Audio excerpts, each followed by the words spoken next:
마가복음 2장입니다. 마가복음 2장 1절에서 12절입니다. 어떤 주보에는 또 12장으로 되어 있는데 제가 잘못 전해드렸어요. It's my fault. 저의 잘못입니다. 원래는 마가복음 2장입니다. 마가복음 2장 1절에서 12절.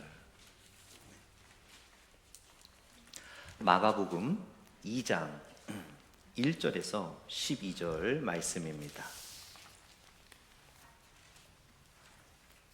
마가복음 2장 1절에서 12절, 제가 1절 읽고 여러분들이 2절 읽으시면서 12절까지 교독하도록 하겠습니다. 마가복음 2장 1절입니다. 수일 후에 예수께서 다시 가버나움에 들어가시니 집에 계시다는 소문이 들린지라.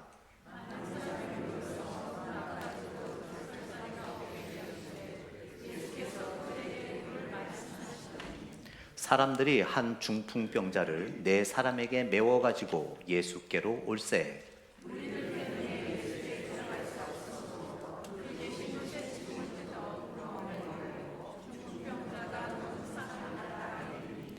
예수께서 그들의 믿음을 보시고 중풍병자에게 이르시되 작은 자야 내 죄 사함을 받았느니라 하시니, 이 사람이 어찌 이렇게 말하는가? 신성 모독이로다. 오직 하나님 한 분 외에는 누가 능히 죄를 사하겠느냐?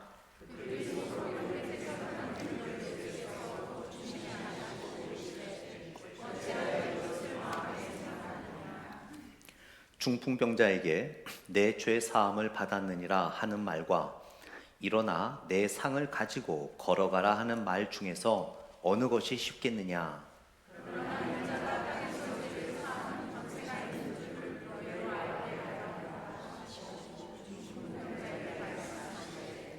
내가 내게 이르노니 일어나 내 상을 가지고 집으로 가라 하시니, 그가 일어나 곧 상을 가지고 모든 사람 앞에서 나가거늘 그들이 다 놀라 하나님께 영광을 돌리며 이르되 우리가 이런 일을 도무지 보지 못하였다 하더라. 아멘.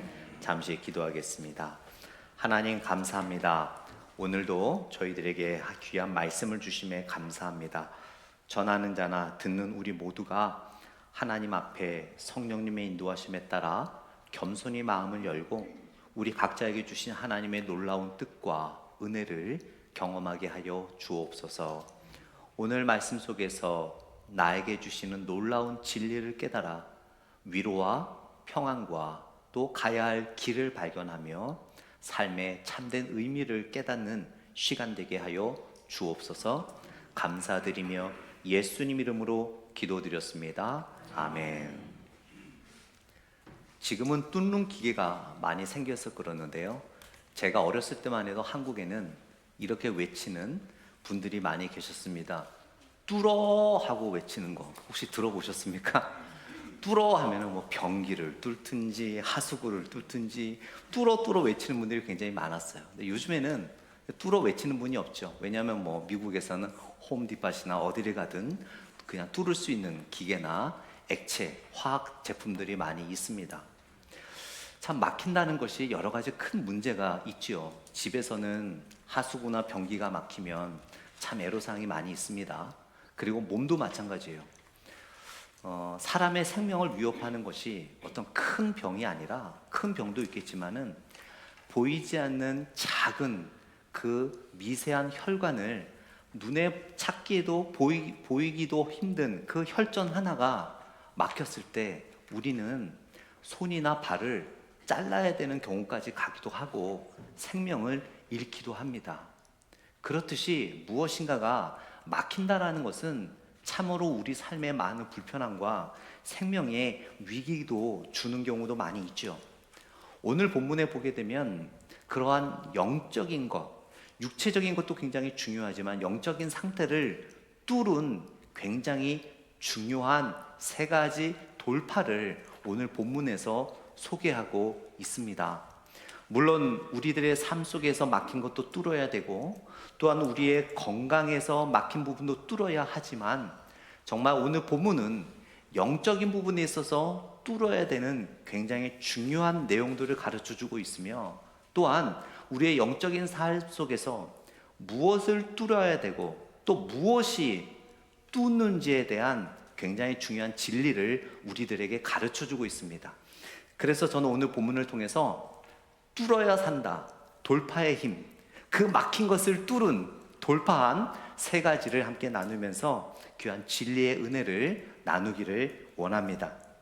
오늘 본문 1절과 4절에서 4절을 보게 되면은 기회를 만들기 위해서 뚫어야 된다, 돌파해야 된다는 것을 성경은 우리들에게 가르쳐 주고 있습니다.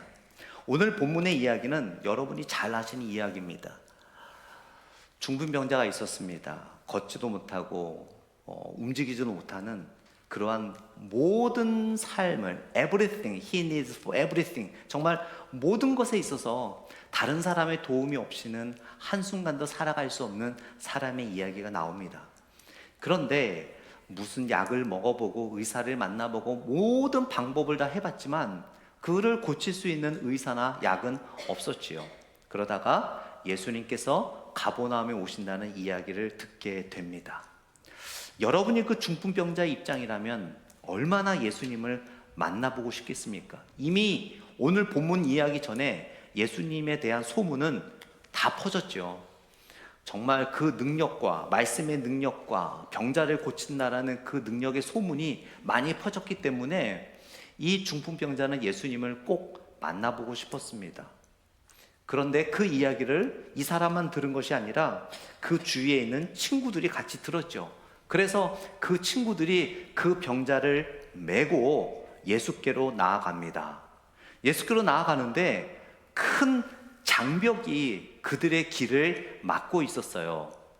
오늘 본문에 보니까 바로 무리가 그 안에 그들의 길을 막고 있었다라고 이야기하고 있습니다. 그런데 여러분, 이 무리가 특히 마가복음에서 굉장히 중요한 의미가 있어요. 마가복음에는 무리와 예수님의 제자들을 분명하게 구분하고 있습니다. 예수님이 어디를 다닐 때마다 수많은 무리들이 우르르 쫓아다니죠. 오늘 본문처럼 예수님이 어떤 가르침이나 기적을 베풀 때마다 그것에 대해서 환호하며 그것을 기대하는 많은 무리들이 꽉 들어차 있습니다. 그런데 예수님은 절대로 그 무리들을 칭찬하신 적이 없어요.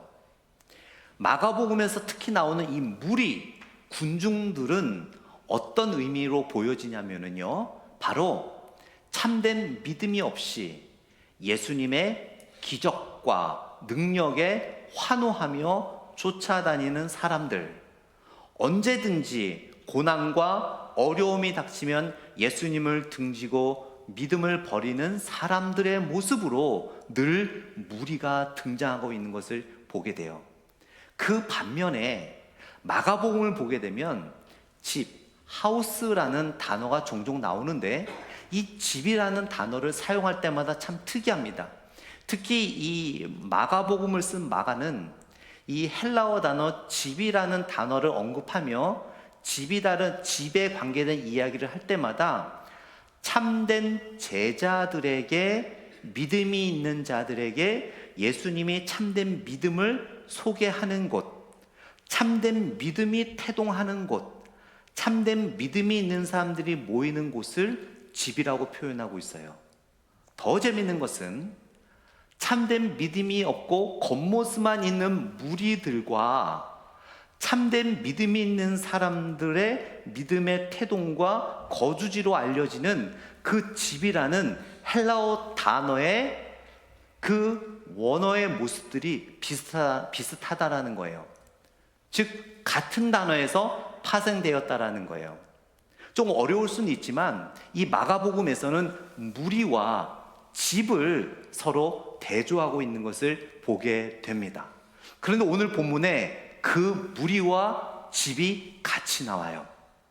그저 예수님의 가르침과 예수님의 기적에 환호성만 하고 참된 믿음을 갖지 않고 회개하지 않는 그 무리들과 기적을 베푸시고 참된 회개를 태동시키는 그 집에서 오늘 기적이 났다라는 거죠. 그 집을 향하여 누가 가고 있습니까? 이 믿음의 친구들과 중풍병자가 가고 있어요. 그런데 무리들이 그 앞을 막고 있었습니다. 이 중풍병자는 사실은 그 많은 사람들한테 저주받은 자라고 책망받고 가족들에게도 버림받은 사람이었기 때문에 대중 앞에 나가는 것이 떳떳하지 못했습니다. 친구들도 마찬가지죠.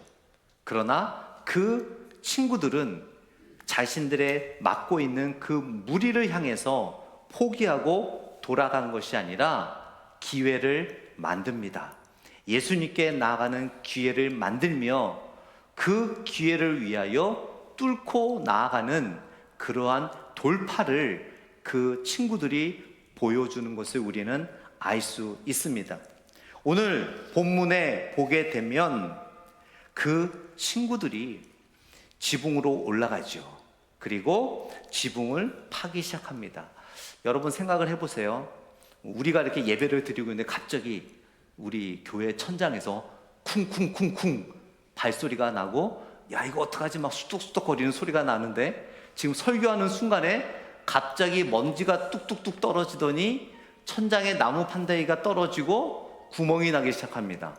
구멍이 점점 커지더니 갑자기 어떤 사람이 매트에 누워 있는데 그 매트가 내려온다라고 생각을 해보세요. 여러분 그걸 보고 박수치고 환호하겠습니까? 아니면 아니 이 경건한 예배 시간에 이게 뭐 하는 짓이야 라고 투덜거리시겠습니까? 물론 우리는 이 성경 내용을 아니까 아이 그거야, 아유 어서 오시게 환영을 하고 받아주겠죠 라고 하겠지만, 우리가 이 내용을 모른다고 생각을 해보세요. 여러분 아마 거의 대부분은 아니 경건하게 예배를 드리는데 이 말씀을 듣고 있는데 이거 웬 방해하면서 누구나 그런 생각을 할 수 있겠죠. 많은 사람들이, 무리들은 그렇게 생각을 했습니다. 예수님의 가르침을 듣고 있는데 갑자기 구멍이 뚫리고 먼지가 나고 위에 있는 지푸라기들이 다 떨어지면서 어떤 사람이 내려오면서 굉장히 불편함을 느꼈죠. 그러나 오늘 성경에 보니까 예수님은 기뻐하셨다라고 이야기를 하고 있어요. 이렇듯 예수님께서는 어떠한 믿음에 있어서 나아가는 데 있어서 어떤 장애가 있을 때 믿음으로 뚫고 나가는 돌파를 주님은 기뻐하신다는 것을 알 수 있습니다. 우리들은 좀 불편할 수 있겠죠. 세상 사람들이 보기에는 허무한 짓이라고 할 수 있겠죠. 세상 사람들에게는 손가락질 받을 수도 있을 것입니다. 그러나 주님은 믿음의 돌파를 기뻐하시는 것을 알 수 있어요. 혈루병 걸린 여인의 이야기를 아시죠? 예수님께 나아가려고 했지만 결국 많은 무리들로 인해서 그녀는 주님께 나아가기가 쉽지가 않았습니다. 피는 계속 흐릅니다. 피가 멈추지 않았기 때문에 정말 사람들을 틈을 기어갑니다. 무릎에는 그 작은 모래알들이 박혀서 따가우며 피가 납니다. 손바닥도 모래알들이 박혀서 피가 납니다. 포기하고 싶습니다. 그러나 저 앞쪽에서 예수님의 가르침이 보이고 예수님의 목소리가 들립니다. 지나가는 사람들이, 무리들이 그 기어가는 여인을 향해서 정말 그 당시의 말로 재수 없다라고 하며 그 여인을 발로 걷어찹니다. 그런 상황 속에서도 그 여인은 돌파력을 갖고 예수님께 나아갑니다. 결국 예수님을 만나고 그 여인은 예수님에게 치료를 받았던 것을 우리는 보게 됩니다. 오늘 본문 5절에 보게 되면 이런 말씀이 있습니다. 예수께서 그들의 믿음을 보시고 중풍병자에게 이르시되 작은 자야 내 죄 사함을 받았다라고 이야기를 하시죠. 예수님은 너무나 기쁘셨습니다. 사람들에게는 불편함이 있을지 몰라도 예수님을 믿고 그 어려운 그 장막을 뚫고 벽을 뚫고 돌파해온 그들을 칭찬하셨습니다. 마태복음 11장에 보게 되면 이런 말씀이 있죠. 세례 요한의 때부터 지금까지 천국은 침노를 당하나니 침노하는 자는 빼앗느니라. 여기서 침노한다라는 것은 어떤 침략의 의미가 아니라 오늘 이 친구들이 보여준 돌파력, 믿음을 위해서, 예수님을 만나기 위해서, 믿음의 성장을 위해서 내 앞에 있는 장애물 앞에 포기하는 것이 아니라 믿음으로 뚫고 나가는 그 돌파력이 있는 자들에게 천국이 임한다라는 예수님의 약속이 있던 것을 보게 됩니다. 마가복음 10장에 보게 되면 바디메오의 이야기가 나옵니다. 바디메오는 눈이 멀었어요. 보이지가 않아요. 그런데 예수님이 마을에 온다는 소식을 듣습니다. 그 눈 먼신 분들이 귀가 잘 들리기 때문에 소리를 딱 들었을 때 이것은 예수님의 소리가 맞다고 확신을 했습니다. 그러한 예수님의 발자국과 소리가 들리자 이 바디메오가 소리를 지릅니다. 주여 나를 고쳐주소서. 막 소리를 지르니까 주변 사람들이, 무리들이 그를 잠잠케 하려고 합니다. 조용하라고, 닥치라고, 우리 예수님 말씀 가르침 들어야 되는데 네가 소리 질러서 하나도 못 듣겠다고 그렇게 막 방해를 합니다. 그럴수록 바디메오는 더 크게 소리를 칩니다. 주여 나를 도우소서, 주여 나를 도우소서. 보이지 않는 자의 돌파였습니다. 예수님을 만나고자 하는 간절함의 돌파였습니다.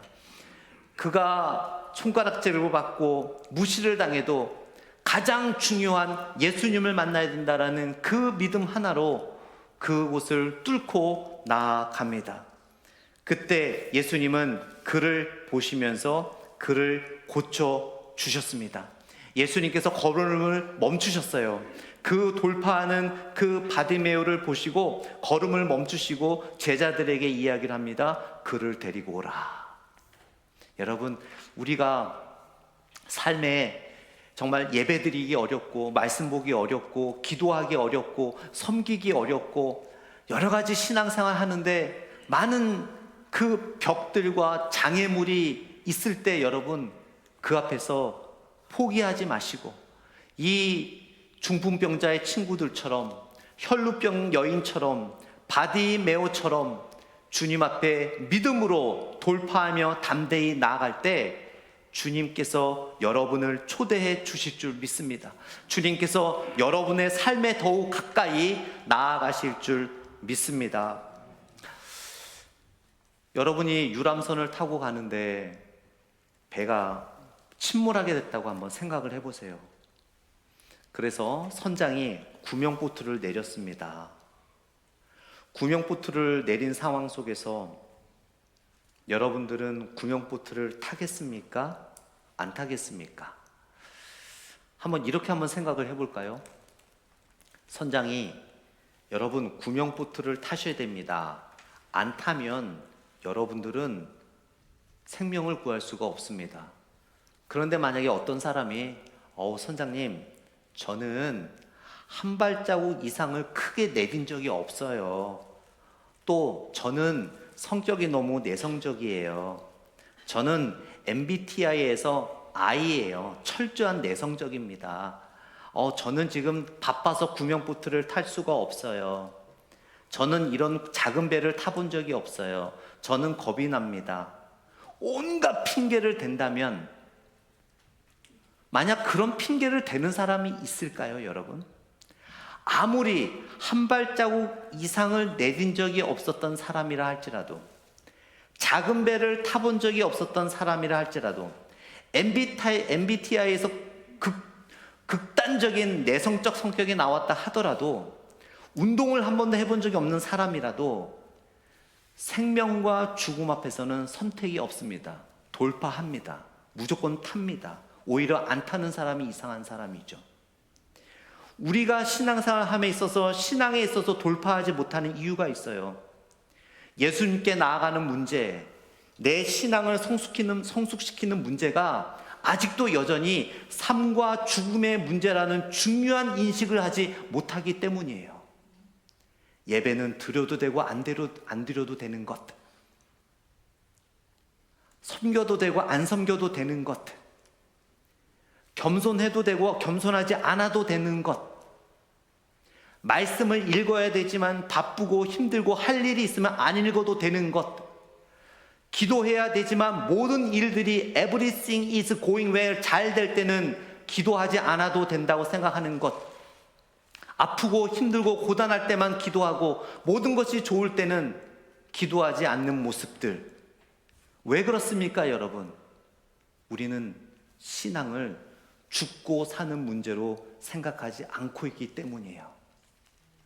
마치 어떤 종교를 하나 갖고 있으면 보험 하나 들고 있는 것처럼 다른 종교보다는 기독교가 그래도 괜찮아 보이니까, 다들 종교가 있는데 종교 하나쯤은 있어야 될 것 같아서, 물론 시애틀 평강장로교회 성도님들이나 여기 예배 드리시는 분들은 그런 생각을 갖고 계시지 않을 거라 믿습니다.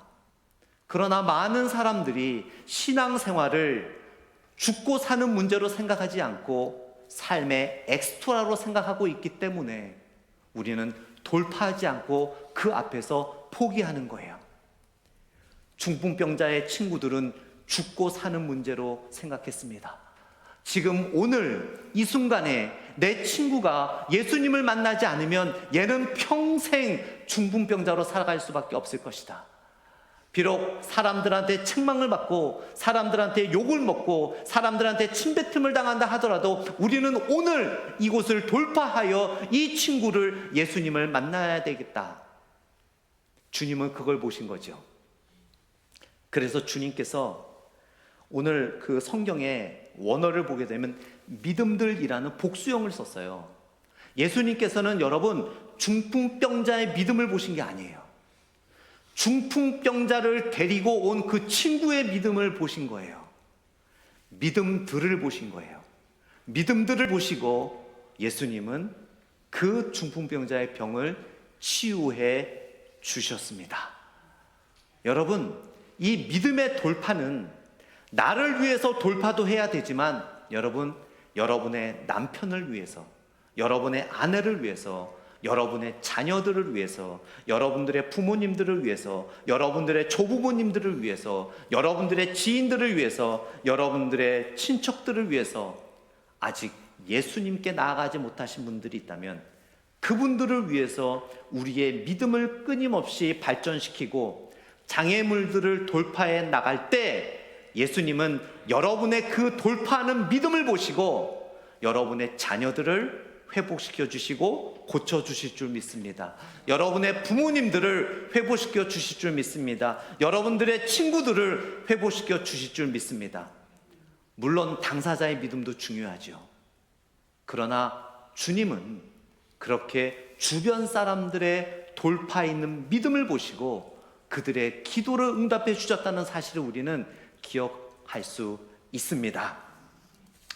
두 번째로 오늘 본문에서 돌파된 것이 무엇이냐면 바로 죄를 뚫는 돌파가 있었습니다.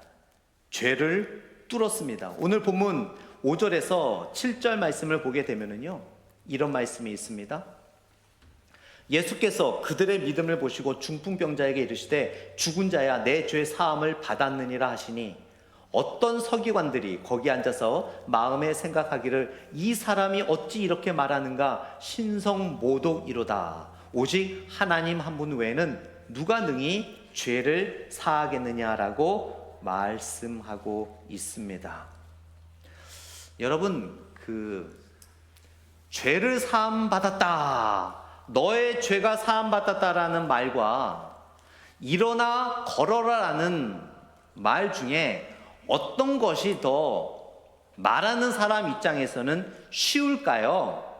죄 사함 받았다가 더 쉽습니다. 왜냐하면 죄 사함 받았다는 것은 증명할 방법이 없어요. 당장에. 그렇잖아요. 제가 여러분한테 죄 사함 받았습니다 하면 그냥 아멘 하면 사실 끝나는 거잖아요. 증명할 방법이 없어요. 그러나 일어나 걸어라, 이거는 바로 증명이 돼야 되는 거잖아요. 그렇기 때문에 일어나 걸어 나가라가 더 어렵지요. 예수님께서 오늘 본문을 통해서 죄 사함을 먼저 해 주셨어요.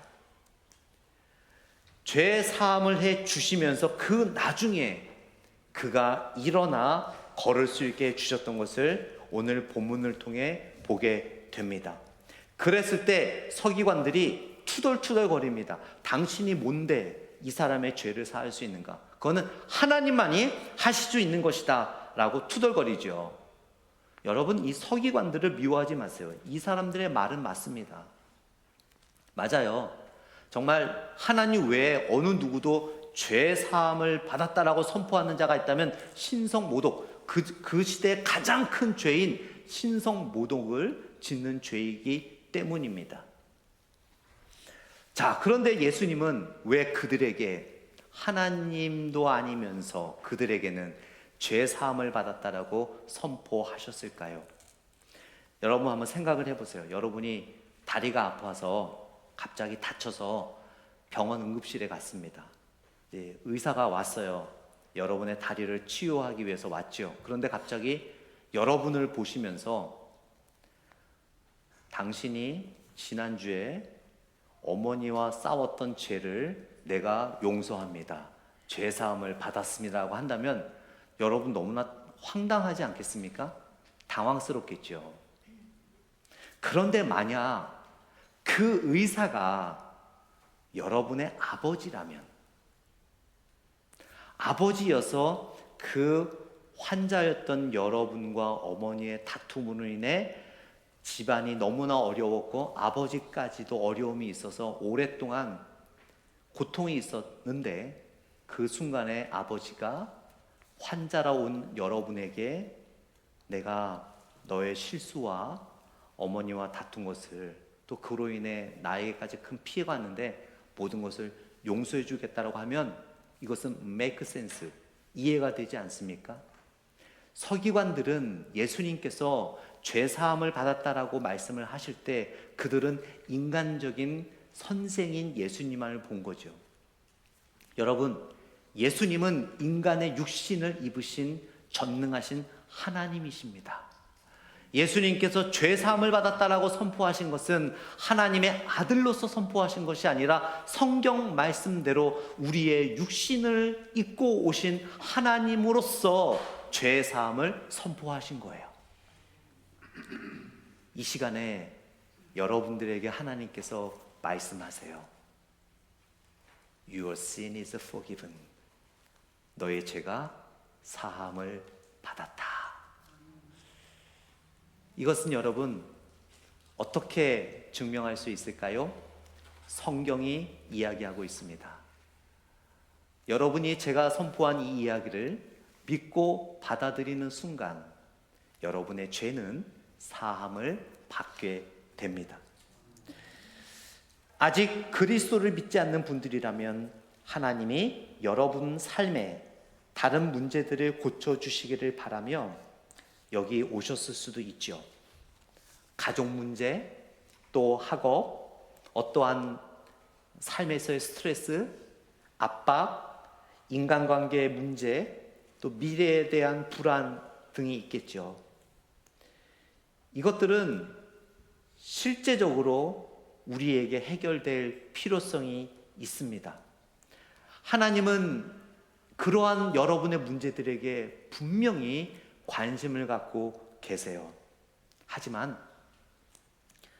우리의 가장 깊은 필요는 죄의 용서와 예수 그리스도를 통한 하나님과의 관계 회복입니다. 이것이 바로 예수님이 십자가에서 죽으셔야 했던 이유이죠. 단순히 우리 기분을 좋게 해주시기 위해서가 아니라 우리 죄의 형벌을 지불하여 용서받을 수 있도록 하시기 위해서였습니다.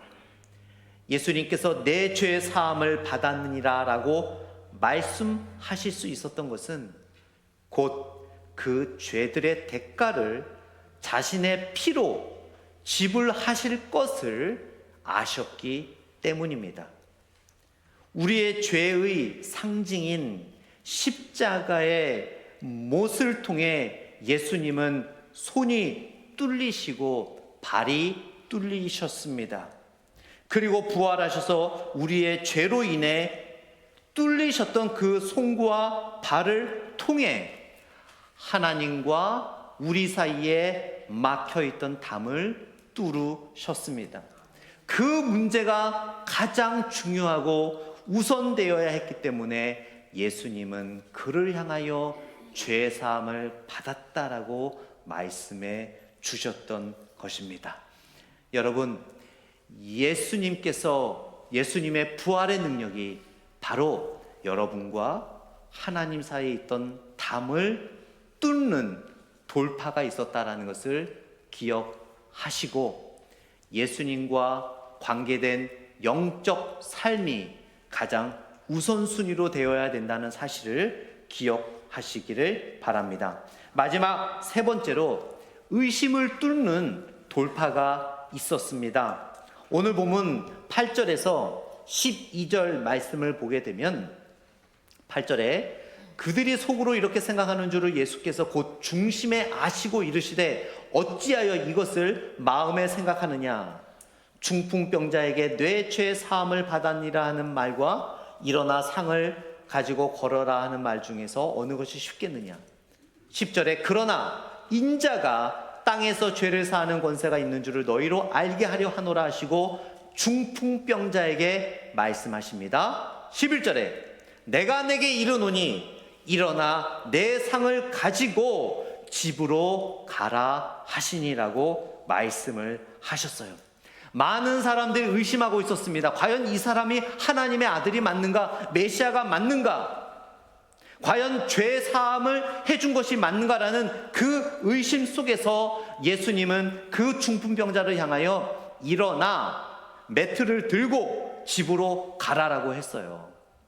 자, 여러분 생각을 해보세요.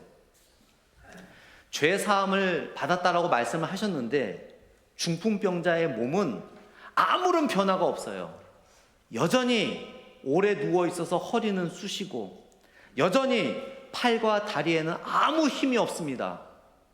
좀 뭔가 예수님이 죄 사함을 받았다라고 하신 이후에 그 말을 듣고 난 이후에 근육에 좀 힘이 들어가고 있고 통증이 좀 슬슬 없어지기 시작하면서 뭔가 기분이 좀 리프레시먼트 되면서 뭔가 나아지겠다라는 기대가 됐다면 예수님께서 일어나 매트를 들고 가라라고 했을 때 그것을 순종하기가 어렵지 않았을 거예요. 그러나 전혀 변화가 없는 거예요. 그런데 주님은 뭐라고 하는 거예요? 일어나라는 거예요. 매트를 들으라는 거예요.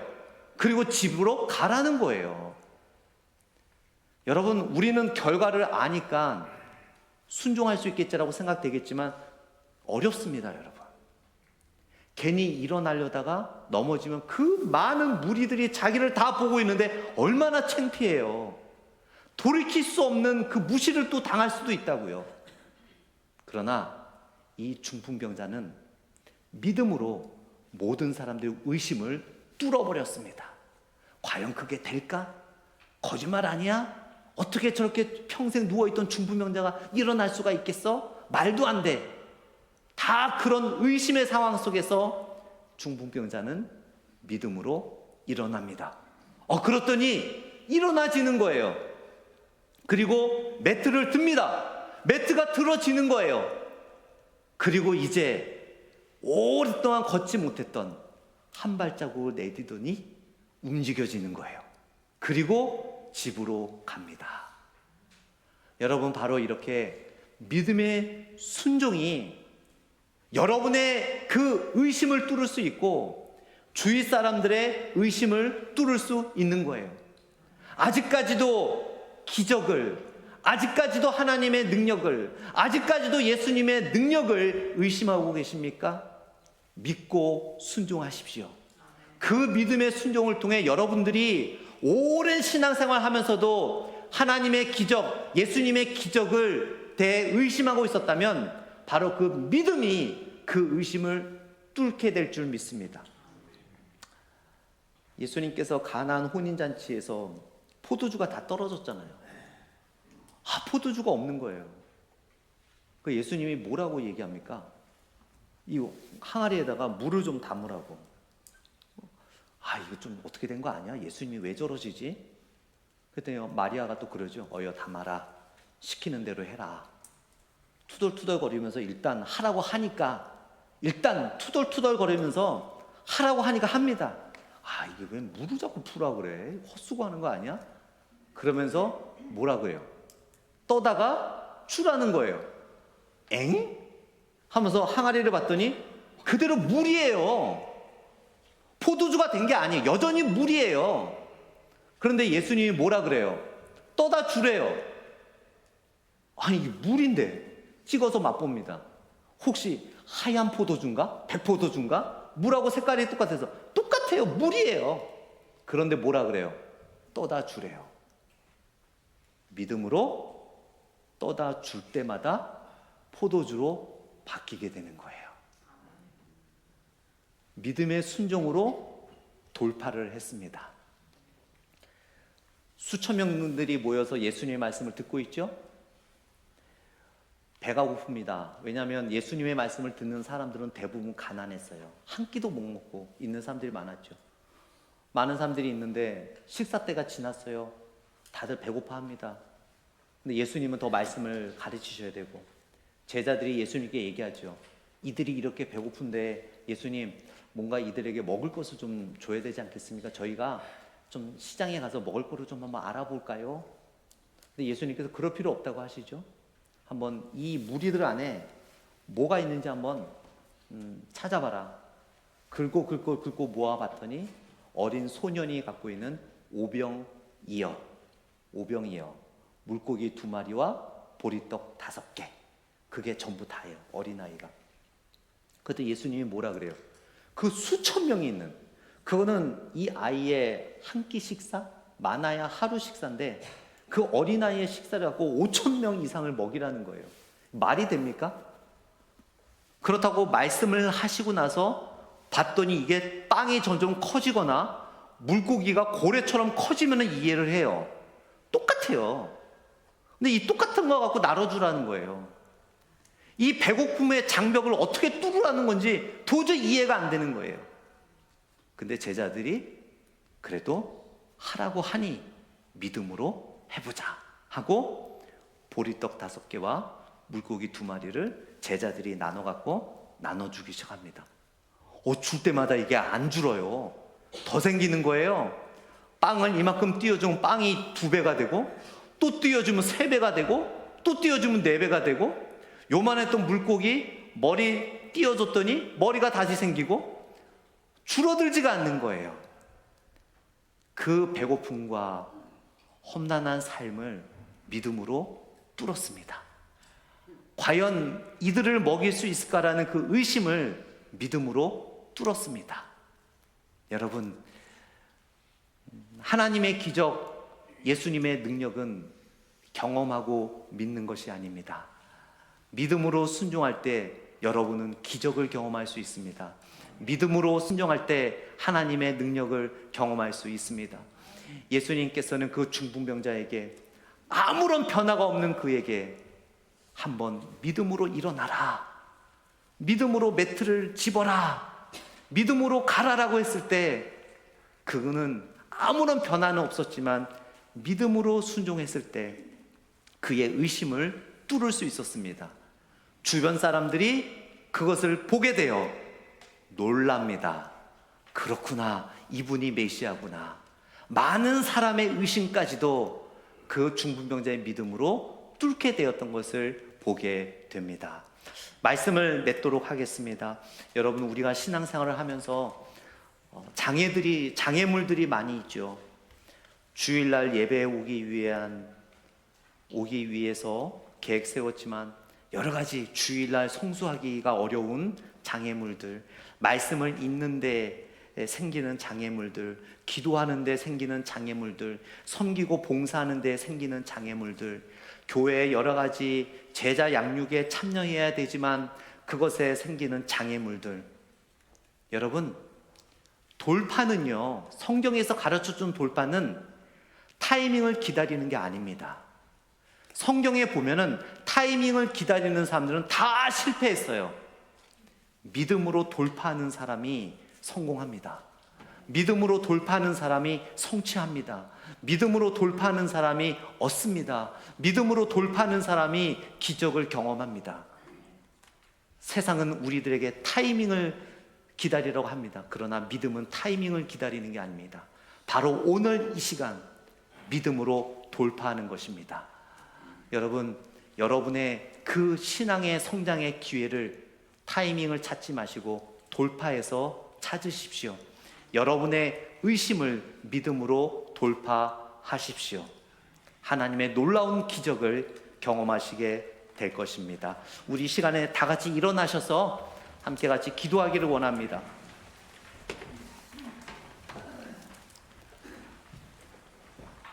오늘 말씀을 생각하며 여러분, 우리는 너무나 소극적인 신앙생활을 하고 있지는 않습니까? 여러분, 돌파하십시오. 돌파하는 자가 천국을 소유할 수 있습니다. 돌파하는 자가 기적을 경험할 수 있습니다. 이 시간 오늘 말씀을 생각하며 하나님, 이제는 제가 돌파하겠습니다.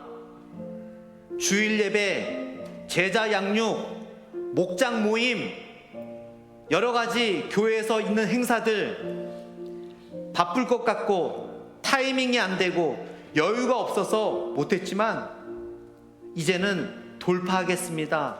적극적으로 노력하겠습니다. 돌파하는 신앙을 통하여 하나님의 놀라운 기적을 경험하겠습니다. 이 시간 말씀을 통하여 함께 같이 말씀을 붙잡고 기도하는 시간 갖도록 하겠습니다. 같이 기도하겠습니다. 하나님 아버지, 이 시간에 우리가 하나님의 말씀을 통하여 나아갑니다.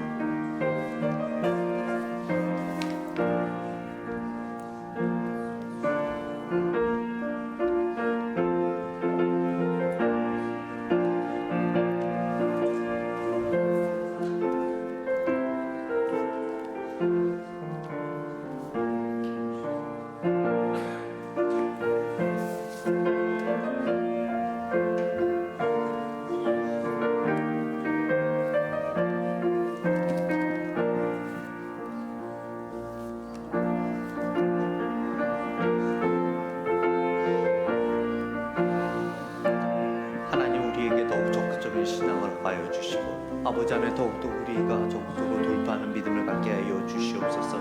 아버지 게으르고 아버지 소극적인 우리의 신앙을 용서하여 주시고 하나님의 겸손히 나가는 우리의 모습 되게 해 주시옵소서. 예수님 이름으로 기도드렸습니다. 아멘.